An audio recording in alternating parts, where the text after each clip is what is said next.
Salut à tous, j'espère que vous allez bien. Aujourd'hui, toute nouvelle vidéo analyse. Je vais évoquer la possible arrivée de Paul Pogba au PSG, évoquer avantages et inconvénients sur cet éventuel transfert et donner mon milieu de terrain que j'aimerais au Paris Saint-Germain la saison prochaine. Allez, c'est parti, on commence. Depuis plusieurs jours, la piste maintenant à Paul Pogba au PSG prend de l'ampleur. Maintenant, on peut dire que c'est réellement confirmé.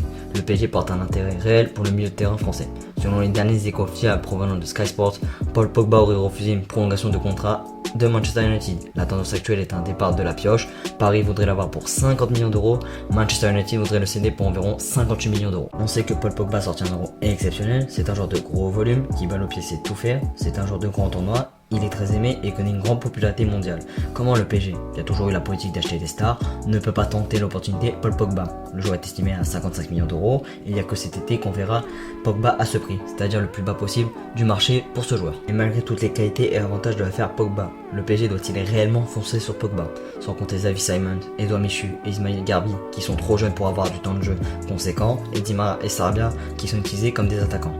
Le PSG compte 8 milieux de terrain, Danilo, Paredes, Draxler, Gay, Wijnaldum, Herrera, Rafinha et enfin Marco Verratti. Paris a récemment levé l'option d'achat de Danilo Pereira. Le milieu est un 6 d'expérience, capable d'évoluer dans une charnière centrale, donc je ne vois pas le milieu portugais quitter le PSG cet été. Depuis plusieurs mois, Leandro Paredes est monté en puissance. Il peut évoluer dans un rôle de 6 ou dans un rôle de box-to-box. C'est un joueur qui a une belle qualité de passe, qui peut créer et organiser le jeu, qui a une belle qualité défensive et qui apporte de l'agressivité utile dans le jeu. Pochettino semble être convaincu par le joueur, il a relancé Paredes.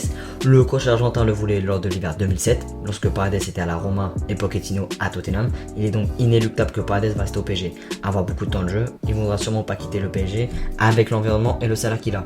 Et se mettre dans la poche Neymar, ça aide, mais ça n'enlève absolument rien à ses grandes qualités de bon milieu de terrain. Son transfert à 47 millions d'euros commence à être rentable. Malgré son manque de constance, Idrissa Gueye peut largement apporter dans l'entrejeu parisien. Même si les matchs amicaux n'ont pas une grande importance et valeur, il a fait de bons matchs. Il a sorti des matchs références au PSG, contre le Dortmund au retour, contre le Real en poule, contre le Bayern cette saison.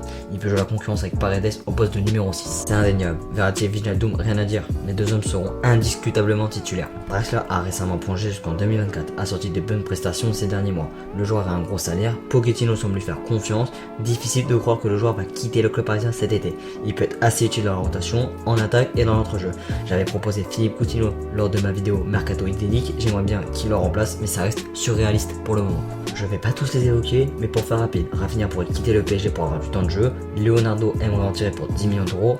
Pour Ander Herrera, c'est un joueur de rotation que j'apprécie, qui a du caractère, de l'expérience et de la technique, même s'il surpasse son rôle de communicateur parfois par les interviews et il se prend pour Gabriel Attal. Bref, en citant ces milieux, avons-nous réellement besoin de Paul Pogba, que je ne refuse pas, qui est un très bon joueur comme je l'ai dit au début de cette vidéo, mais tu achètes un joueur qui a 30 ans, qui est libre dans une année et que pour le moment tu n'arrives même pas à vendre tes indésirables, que tu as des jeunes prometteurs au milieu comme Xavi Simons et que tu es aussi bien fourni dans ce secteur. Donc, faut-il passer son tour pour Paul Pogba, sachant que c'est un joueur irrégulier en club et que c'est un joueur que tu auras sur le court terme?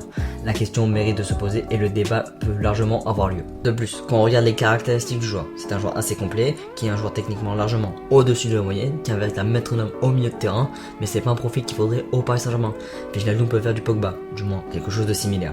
Wijnaldum a un gros volume de course, qui a un grand leadership, une combativité sur le terrain, une qualité de meneur offensif et qui peut réaliser des efforts considérables défensivement. C'est un profil à la Pogba, un box-to-box qui sait tout faire.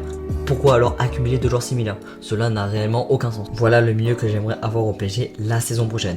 Un milieu dans un système de 4-3 avec un Jorginho Wijnaldum qui mène le jeu, qui apporte son abattage au milieu de terrain et son leadership. Un Marco Verratti qui bonifie le jeu, qui l'anime et qui apporte son abattage également. Paredes qui reste devant la défense afin de distribuer des longs ballons, aider défensivement, apporter de l'agressivité pertinente et organiser et créer des actions.